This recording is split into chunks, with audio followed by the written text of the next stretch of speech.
So it turns out that dispersion is another interesting concept that occurs with refraction, and that's how rainbows are formed.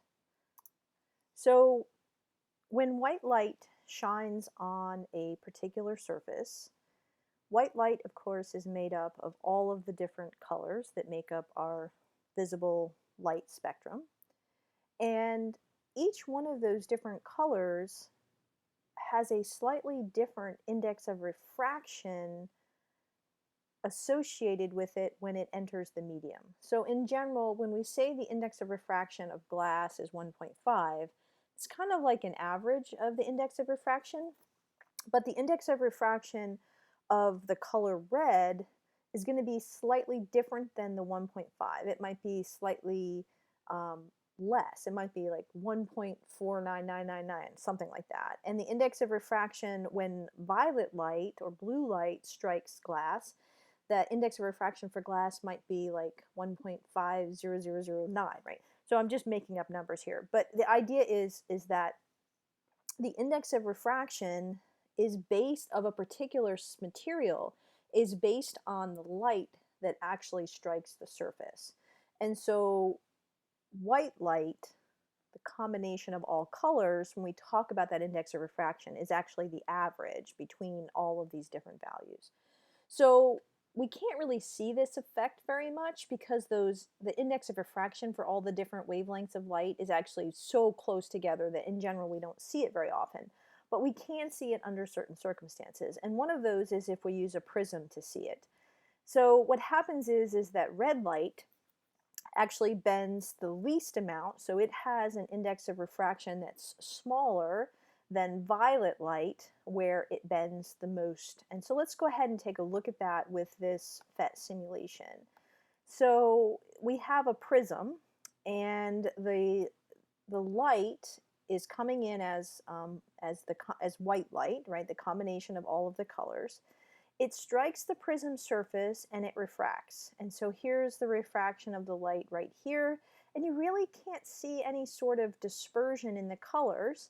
And then it hits the surface of the prism on the other side and it bends yet again. And again, you can't see much dispersion, but once you get further away, you can see how those colors have actually bent slightly different when they entered that prism, which is in this case made of glass. So the light is starting off in air, it bends when it enters the glass, and then it bends again when it enters the air again, and we can see that dispersion. So the red light is bending the least, and the violet or the blues are bending by the greatest amount. And I think we could actually, I'm not sure how well this will work. I'm going to give it a shot here. Let's look at the light and let's just watch to see how it bends. So when it's red light, here's the red, we can see that the light is bending, and then as I shift this we can see how the light bends and you can watch it.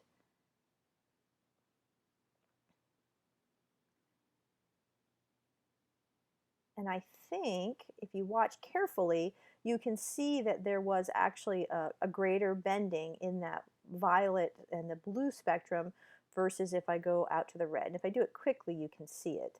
So we can see that it bends more in that violet range. So that's called dispersion, where we start off with all of the colors together and they spread out because of refraction. So that's how rainbows are formed. And so let's just talk for a moment about how a rainbow is formed. So the first thing that's really important about seeing a rainbow is that the sunlight has to actually be behind the observer. So here's my observer over here in one of my pictures, and sunlight is coming in from behind the observer.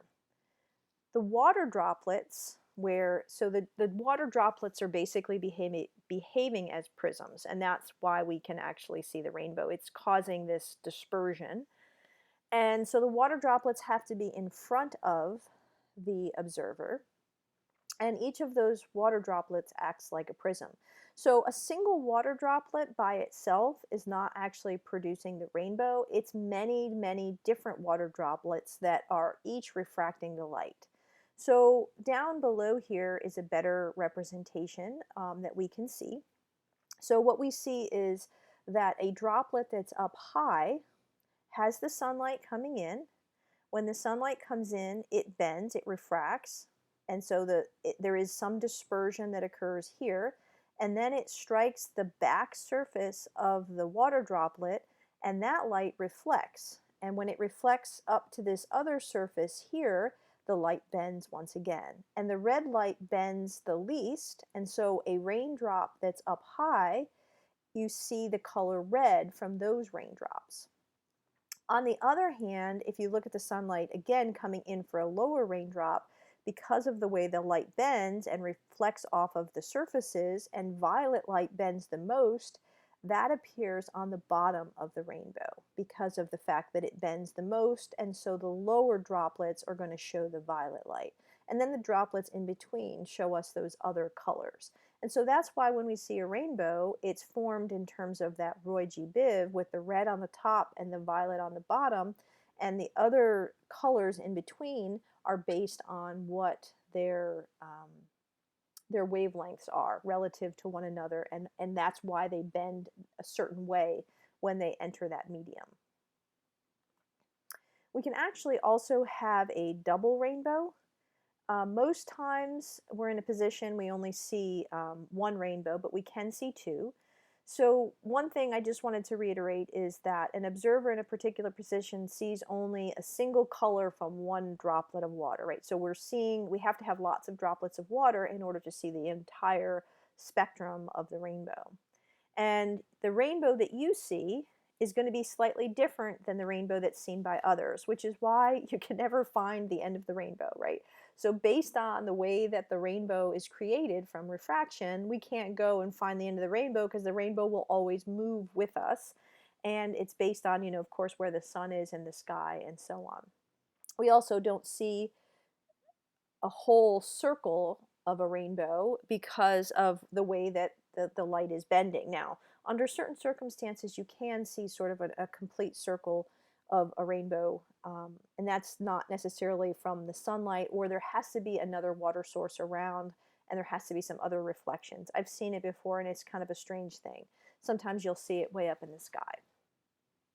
A double rainbow is formed. So here's a picture of a double rainbow.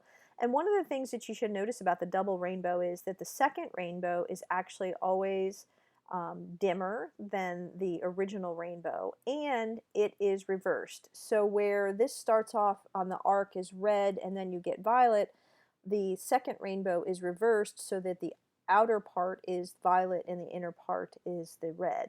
And that's because a double rainbow occurs because of double reflection. So the sunlight actually comes in, some of the sunlight from higher up comes in, hits the water droplet, reflects off the surface, reflects again, and then comes up and hits that front surface and then bends. And so that's the reason that we see the colors in reverse, because of that double reflection. It's also not as bright due to the fact that it had to reflect off of two surfaces. And, honestly, you can actually see triple rainbows, and that's just additional reflections. I saw that once in my life, and it was a pretty amazing thing to see.